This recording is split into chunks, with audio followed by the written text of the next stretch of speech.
Hi everyone, this is LOTL. Christmas is just around the corner.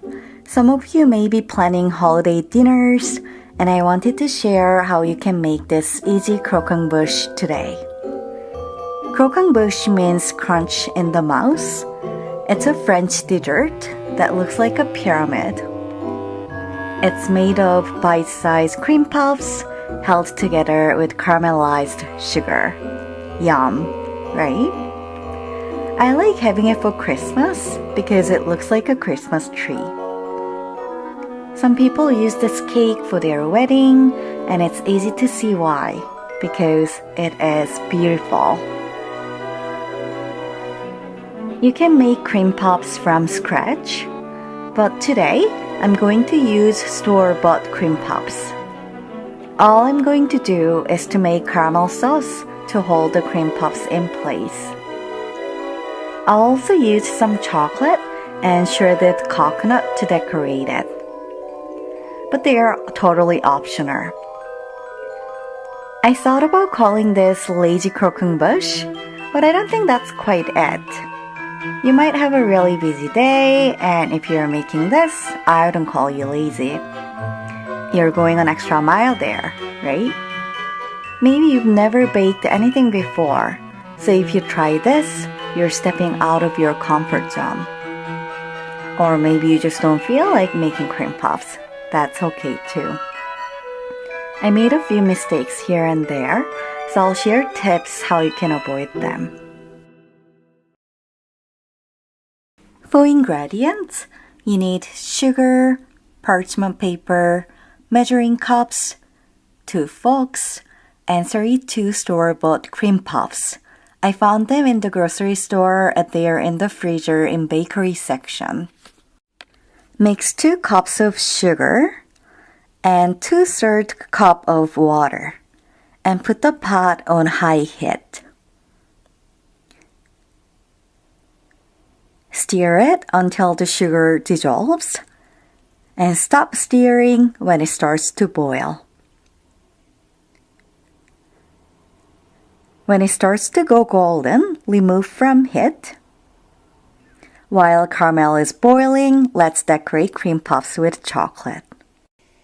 This step is optional, so you can skip to step 5 if you want to keep things simple. I've got microwaved semi-sweet baking chocolate here, and I'll dip some cream puffs in melted chocolate.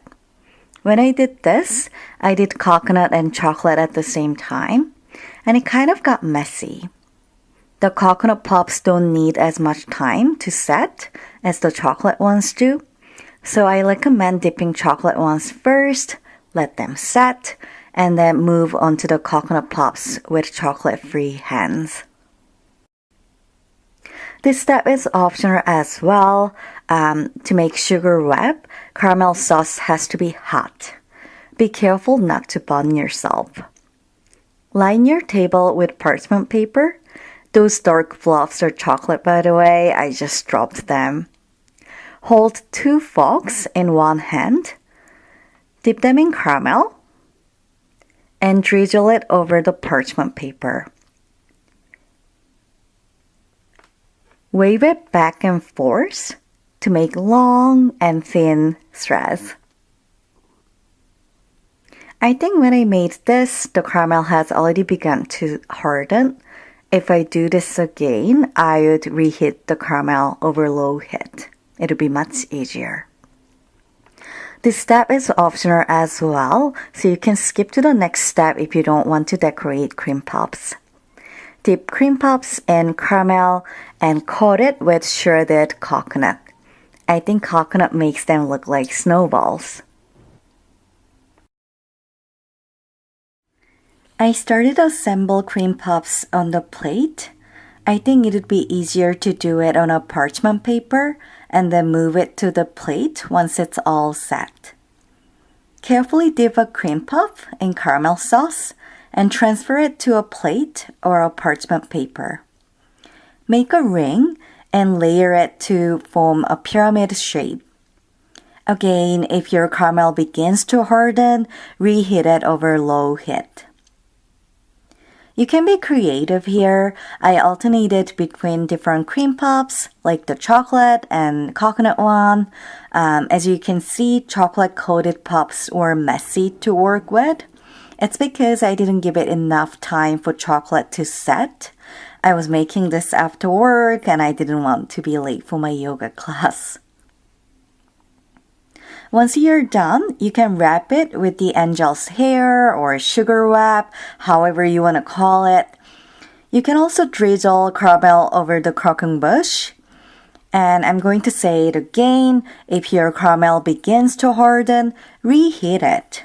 It would make it so much easier to create those beautiful long threads when caramel sauce is hot. Voila, you're all done.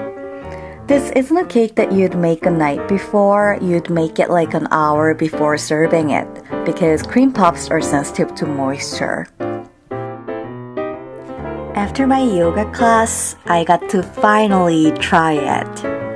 I just went right in with my finger because I couldn't wait longer. But you can do whatever you feel like. I wish you a happy holiday and enjoy your Croque-En-Bouche.